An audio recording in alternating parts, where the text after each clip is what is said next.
Hello everyone, मैं हूं CP Jain. इस वीडियो में मैं आपको बताऊंगा मिसिंग नंबर के क्वेश्चन को हल करने का तरीका और वो लॉजिक जो इन क्वेश्चन को हल करने में आपकी हेल्प करेंगे। फर्स्ट एग्जांपल देखिए, जब भी मिसिंग नंबर का इस तरह का क्वेश्चन आता है, यानी कि आपको इस तरह का पैटर्न जब भी देखने को मिले, तो सबसे पहले इसमें समझने वाली बात यह है कि इस तरह के पैटर्न के क्वेश्चन को हल करने की अप्रोच क्या क्या हो सकती है, क्या क्या तरीके हो सकते हैं और वो क्या क्या लॉजिक हो सकते हैं जो इस तरह के पैटर्न में अप्लाई होते हैं। तो लॉजिक इसके अंदर ये भी हो सकता है कि यहाँ इस जगह जो संख्या आ रही है यानी कि 7, तो हो सकता है कि 7 से क्या बना हो, 42 बना हो। ये एक पॉसिबल लॉजिक है। उसी तरह 6 से बना हो 36। क्लियर? तो इसका मतलब ये हुआ कि 9 से जो संख्या बनेगी वो संख्या यहां पर आएगी। तो ये एक पॉसिबल लॉजिक हुआ। इस पैटर्न में और क्या लॉजिक लग सकता है, जैसे कि ये भी हो सकता है कि 7 से 6 बना हो, 6 से 9 बना हो, इसी तरह से 9 से 42 बना हो, 42 से 36 और 36 से यहां पर आने वाला नंबर बना हो। ठीक है, और क्या चीज हो सकती है? और ये भी हो सकता है कि इन दोनों नंबर में आपस में कोई कनेक्शन हो और 42 और 36 में आपस में कोई कनेक्शन हो, और सेम वही लॉजिक यहां पर भी 7 और इधर आने वाले नंबर के बीच में लगता हो। तो ये भी एक तरीका है संख्याओं को रिलेट करने का। तो आपको ये ध्यान रखना है कि जब भी आप इस तरह के पैटर्न वाले क्वेश्चन को हल करते हो तो आपको मालूम होना चाहिए कि उसमें क्या क्या लॉजिक लग सकते हैं। ठीक है, देखिए इसके अलावा और अप्रोच ये हो सकती है, अगर हम यहाँ पर सिंपल सा देखें कि क्या कनेक्शन हो सकता है, इसके अंदर क्या लॉजिक हो सकता है, तो एक चीज मुझे दिखाई दे रही है कि यहाँ पर 7 और 42 में एक रिलेशन ये हो सकता है कि 7 को मल्टीप्लाई किया गया हो किससे, 6 से। तो जब 7 को 6 से मल्टीप्लाई करेंगे तो 42 आएगा। Simple, same thing. अब एक चीज और देखिए कि 6 से 36 किस तरह से बना होगा, तो 6 को मल्टीप्लाई किया होगा किससे, 6 से, तो देन कितना बना होगा, 36 बना होगा। तो यहाँ भी हमने मल्टीप्लाई किससे किया, 6 से, और इधर भी मल्टीप्लाई किया 6 से। तो इसी लॉजिक को आप आगे बढ़ाइए, तो 9 को हम मल्टीप्लाई करेंगे 6 से तो हमें कितना मिलेगा, 54।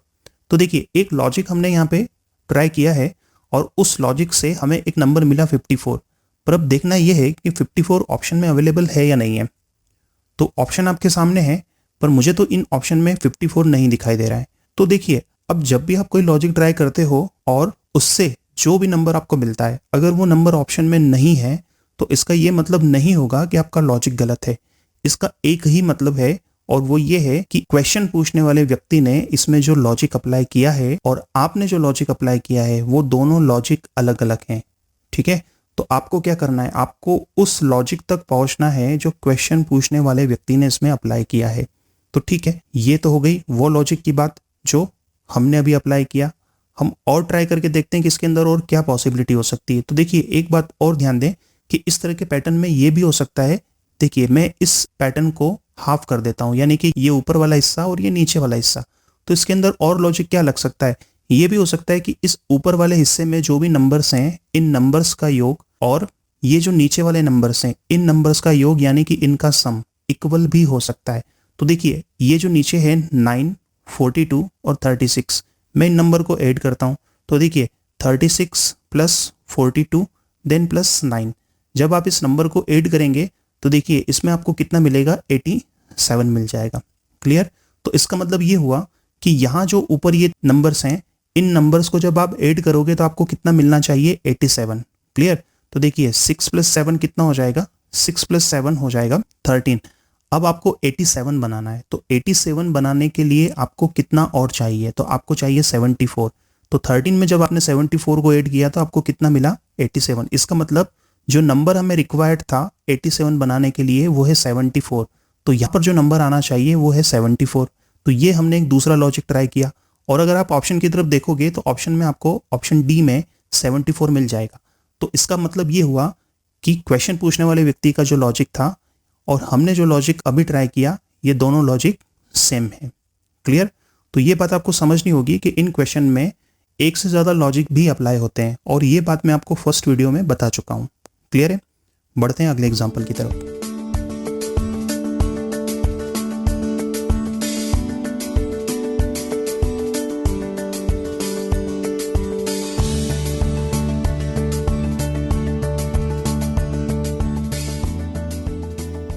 तो ये और एक पैटर्न है क्वेश्चन का। इसके अंदर आपको 3 नंबर्स दिए हैं और 4th नंबर आपको बताना है कि वो क्या होगा। तो सबसे पहले इसमें लॉजिक को समझना होगा। तो देखिए इस पैटर्न में लॉजिक किस तरह से अप्लाई हो सकते हैं। इसमें ये हो सकता है कि 30 से 56 बना हो, उसी प्रकार से 132 से यहाँ आने वाला नंबर बने, ये चीज भी हो सकती है। या ये हो सकता है कि 56 से 132 बना हो, इधर ये हो सकता है कि 30 से यहाँ आने वाला नंबर बना हो, ये लॉजिक भी इसके अंदर हो सकता है। या हो सकता है कि इस 30 से 132 बना हो या 56 से यहाँ आने वाला नंबर बना हो, सेम ये लॉजिक इसमें अप्लाई हो सकता है। क्लियर है? तो इस तरह से आपको सोचना है कि जब भी आप इस क्वेश्चन को हल करोगे तो आपके सोचने का पैटर्न ये होना चाहिए कि 30 से 132 बन सकता है, 56 से यहाँ आने वाला नंबर बन सकता है। क्लियर? या ये भी हो सकता है कि इसके अंदर एक सीरीज चल रही हो, 30 से 56, 56 से 132 और 132 से यहाँ आने वाला नंबर, तो ये लॉजिक इसके अंदर हो सकते हैं। क्लियर? चलिए अगर हम ये देखते हैं कि 30 से 56 बना होगा, तो देखिए 30 से 56 बनाने का एक तरीका ये हो सकता है कि 30 में कितना ऐड किया हो, 26, तो कितना बनेगा 56। ठीक है, तो इसी तरह से ये भी तो हो सकता है ना कि 132 में हम कितना ऐड कर दें, 26 ऐड कर दें। तो 132 में जब आप 26 ऐड करोगे तो यहाँ पर आपको कितना मिलेगा, 158। तो ये एक लॉजिक हमने ट्राई किया, इससे हमें क्या नंबर मिला, 158। और इसके अंदर क्या हो सकता है कि 56 से क्या बना हो, 32 बनाओ।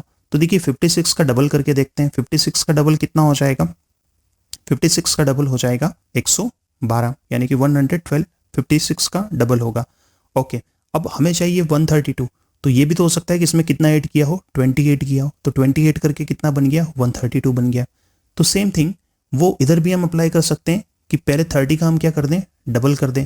तो ठीक है, जब हम 30 का डबल करेंगे तो 30 का डबल कितना हो जाएगा, 60 हो जाएगा।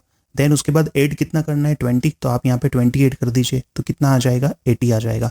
तो ये वो सारे लॉजिक है जो अप्लाई इसके अंदर हो रहे हैं। देखिए इसके पहले वाला जो लॉजिक हमने अप्लाई किया था उससे नंबर आया था 158। ठीक है, फिर उसके बाद एक नंबर हम लेके आए 132, तीसरा लॉजिक हमने अप्लाई किया, उससे हम नंबर लेके आए 80। तो कुल मिला के इस क्वेश्चन में हमने 3 लॉजिक अप्लाई किए और तीनों लॉजिक से नंबर अलग अलग आ रहे हैं। ठीक है, अब देखना है कि क्या इनमें से कोई नंबर ऑप्शन में अवेलेबल है क्या। 200, 156, 371 और 182, एक भी नंबर ऑप्शन में अवेलेबल नहीं है। तो इसका मतलब ये हुआ कि हम अभी भी उस लॉजिक तक नहीं पहुंच पाए जो क्वेश्चन पूछने वाले व्यक्ति ने इसमें अप्लाई किया है।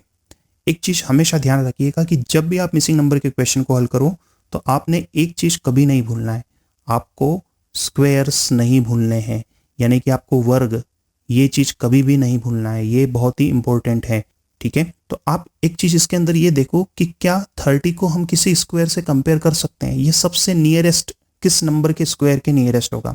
तो ये मुझे लगता है 5 के स्क्वायर के नियरेस्ट। देखिए 5 का स्क्वायर होता है 25 और 25 में 5 ऐड करेंगे तो कितना हो जाएगा, 30। ठीक है, देन इसके बाद देखिए ये 7 का स्क्वायर प्लस 7, क्लियर, 7 का स्क्वायर प्लस 7, 56 हो गया। ओके, अब ये किसके स्क्वायर के नजदीक लगता है, ये लगता है मुझे 11 के स्क्वायर के नजदीक, 11 का स्क्वायर प्लस 11, 132। ओके, तो देखिए अगर यहाँ पर स्क्वायर से रिलेटेड कोई लॉजिक है तो अब हमें सीक्वेंस को समझना होगा। सीक्वेंस क्या है, 5 और 5 के बाद यहाँ पर आया 7 और 7 के बाद आया इधर 11। तो देखिए 5 है, देन 7 है, देन 11 है। तो आप जरा इस नंबर के सीक्वेंस को समझिए। क्या आपको याद है प्राइम नंबर, यस, अभाज्य संख्याएं। ठीक है, तो 5 एक प्राइम नंबर है, 5 के बाद आने वाला प्राइम नंबर 7 है, 7 के बाद आने वाला प्राइम नंबर 11 है, तो 11 के बाद आने वाला प्राइम नंबर क्या हुआ, 13 हुआ। तो आप यहाँ पर 13 का स्क्वायर प्लस 13 कर दीजिए। 13 का स्क्वायर कितना होता है, 13 का स्क्वायर होता है 169, और 169 में आप 13 को ऐड करेंगे तो आपको कितना मिलेगा, 182। बताइए ये ऑप्शन में है या नहीं है, बिल्कुल है, ऑप्शन डी। तो ये वो लॉजिक है जो इस क्वेश्चन में पूछा गया है। क्लियर है, आगे बढ़ेंगे नेक्स्ट क्वेश्चन। ओके, तो ये एक और पैटर्न है मिसिंग नंबर के क्वेश्चन का। देखिए इसमें आपको एक जैसे 2 पैटर्न दिए हैं, इसके अंदर सभी नंबर्स आपको दिए गए हैं, जबकि यहाँ पर आप देखोगे तो एक नंबर मिसिंग है और यही मिसिंग नंबर आपको बताना है। पर इसमें देखना यह है कि यहाँ जो लॉजिक अप्लाई होगा सेम वही लॉजिक आपको इधर भी अप्लाई करना होगा, और उसी लॉजिक से जो नंबर यहाँ आएगा वो आपका आंसर होगा। क्लियर, अब देखिए कि इस तरह के पैटर्न में लॉजिक क्या क्या लग सकते हैं। यहाँ बीच में आपको एक नंबर दिया है 41, तो इसमें लॉजिक ये होगा कि जो बाहर वाले जो नंबर हैं इन नंबर को यूज करके 41 बना होगा। तो 41 बनाने का तरीका क्या क्या हो सकता है कि बाहर आने वाले नंबर को जोड़ के 41 लेके आया हो, तो ठीक है, हम एक बार ट्राई करके देखते हैं कि क्या इन नंबर को ऐड करने से हमें 41 मिल पा रहा है क्या। तो ऐड कर लेते हैं। सबसे पहले हम ऐड करेंगे 7 प्लस 11 को। तो 7 प्लस 11 को ऐड करने से आपको कितना मिलेगा, 18। ठीक है, देन उसके बाद ऐड करेंगे 10 और 15 को। तो इन दोनों को ऐड करने से आपको मिलेगा 25। जब आप इन दोनों नंबर को ऐड करोगे तो आपको मिल जाएगा कितना, 43, जबकि हमें चाहिए कितना, 41। तो ये भी हो सकता है कि ऐड करने के बाद किसी नंबर को घटाने से 41 आता हो। तो 43 में से हम 2 को माइनस कर देंगे तो हमें कितना मिलेगा, 41 मिलेगा। तो जो लॉजिक हमने यहाँ अप्लाई किया है, सेम वही लॉजिक हमें इधर भी अप्लाई करना होगा। और अगर ये लॉजिक अप्लाई करने से जो नंबर आता है वो ऑप्शन में है तो हमारा लॉजिक कंफर्म है। ठीक है, तो सबसे पहले हम क्या करेंगे, ऐड करेंगे 2 प्लस 9। तो 2 प्लस 9 हो जाएगा कितना, 11। ठीक है, देन उसके बाद हम ऐड करेंगे 16 प्लस 27। तो इसको ऐड करने पर आपको कितना मिलेगा, 43। 43 प्लस 11 कितना हो जाएगा, 54। अब यहाँ पर हमने माइनस किया था 2, तो इधर भी कितना माइनस करना पड़ेगा, 2। तो नंबर क्या आएगा, आपको 52 मिलेगा। अब ऑप्शन में तो 52 अवेलेबल नहीं है, तो इसका मतलब ये हुआ कि हम अभी तक उस लॉजिक तक नहीं पहुंच पाए जो इस क्वेश्चन में अप्लाई हुआ है। ठीक है, और क्या चीज़ हो सकती है, देखिए जैसे इनको जोड़ा है वैसे इनका डिफरेंस भी तो हो सकता है। तो 7 और 11 का डिफरेंस लेके देखते हैं। 7 और 11 का डिफरेंस क्या हो सकता है, इसका डिफरेंस होगा 4। ठीक है, तो 7 और 11 का डिफरेंस हमने लिया 4। देन उसके बाद 10 और 15 का डिफरेंस कितना हुआ, इसका डिफरेंस हुआ 5। अब एक चीज़ देखिए कि ऊपर दोनों नंबर का डिफरेंस आया 4 और नीचे वाले दोनों नंबर का डिफरेंस आया 5। इन दोनों नंबर के इस्तेमाल से हम 41 कैसे बना सकते हैं, तो एक चीज़ है कि ये हो सकता है कि इन दोनों नंबर को मल्टीप्लाई किया जाए। तो इन दोनों नंबर को मल्टीप्लाई करके कितना बना, 20। और अगली स्टेप में क्या किया जाए, इस 20 का डबल कर दिया जाए तो कितना बनेगा, 40। और फिर इसमें 1 को ऐड कर दिया जाएगा, 41। तो ये एक थोड़ा सा लंबा इसके अंदर कॉन्सेप्ट हमने लगा दिया है, पर हो सकता है कि ये लॉजिक हो जिससे हमें नंबर मिल जाए। तो एक बार ट्राई करके देखते हैं कि यहाँ पर जब हम डिफरेंस लेंगे 2 और 9 का तो हमें कितना मिलेगा, 7। ठीक है, 16 और इसके बीच का डिफरेंस कितना आ जाएगा, 11। अब इन दोनों को जब हम मल्टीप्लाई करेंगे तो कितना हो जाएगा, 77। ठीक है, और इसका 2 टाइम कर देते हैं। तो जब इसका 2 टाइम करेंगे तो कितना मिलेगा, 154। और 154 में कितना ऐड करना पड़ेगा, +1, तो कितना आया, 155।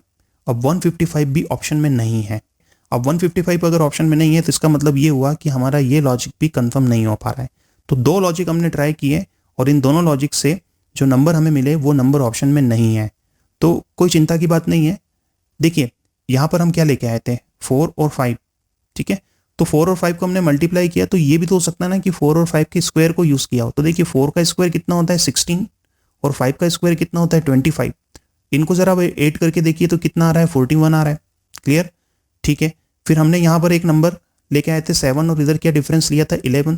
तो 7 का स्क्वायर कितना होता है, 49, और 11 का स्क्वायर कितना हो जाएगा, 121। तो इन दोनों को जब आप ऐड करोगे तो आपको कितना मिलेगा, 170। और बताइए ऑप्शन में 170 है या नहीं है, बिल्कुल है, ऑप्शन सी में। तो फ्रेंड्स ये एक क्वेश्चन है जिसके अंदर मैंने आपको ये बताया कि 2 ऐसे लॉजिक जिनसे मिलने वाले नंबर्स ऑप्शन में नहीं है, और एक तीसरा लॉजिक मैंने आपको बताया जिससे आने वाला नंबर ऑप्शन में है। तो देखिए इसमें आपने क्या चीज़ सीखी, इसमें आपने 3 लॉजिक सीखे एक ही क्वेश्चन में, क्योंकि ज़रूरी नहीं है कि ये क्वेश्चन अगर आपको एग्जाम में पूछा जाए तो इसमें वही लॉजिक लगे जिस लॉजिक से हमारा आंसर कंफर्म हुआ। हो सकता है कि वो लॉजिक ये हो या हो सकता है कि वो लॉजिक ये हो। तो ज़्यादा से ज़्यादा लॉजिक आपको पता होना ज़रूरी है। क्लियर है। Next example. ओके, तो ये एक और पैटर्न है मिसिंग नंबर के क्वेश्चन का। अब देखना है कि इस तरह के पैटर्न में क्या लॉजिक हो सकता है। देखिए यहाँ पे जो मिसिंग नंबर हमें बताना है, अब ये मिसिंग नंबर किन नंबर को यूज करके बन सकता है। इस तरह के पैटर्न में हो सकता है कि यहाँ जो ये दोनों नंबर है 10 और 9, इन दोनों को यूज करके भी ये नंबर लाया जा सकता है, या ये भी पॉसिबल है कि 17 और 11 को यूज करके यहाँ आने वाला नंबर लाया गया हो, तो फिर 10 और 9 को यूज करके क्या लाया गया होगा, 1। क्लियर। तो एक अप्रोच ये भी हो सकती है। ठीक है, अब ये भी हो सकता है कि इन दोनों नंबर को ऐड करने से ये नंबर बनता हो, या इनका डिफरेंस लेने से, या फिर स्क्वायर यूज करने से, या फिर क्यूब का इस्तेमाल करने से। तो कई तरीके इसके अंदर हो सकते हैं। अगर आप इस क्वेश्चन में नंबर्स को ऑब्जर्व करोगे तो ये जो नंबर है ना, यहाँ पे देखिए ये 1, 8 और 64, ये मुझे स्पेशल नंबर दिखते हैं। अब स्पेशल नंबर क्या होते हैं ये बात मैं आपको पहले भी बता चुका हूँ फर्स्ट वीडियो में, जैसे कि स्क्वायर, स्क्वायर क्या है? स्पेशल नंबर है। क्यूब स्पेशल नंबर है। प्राइम नंबर्स ये क्या है? स्पेशल नंबर है।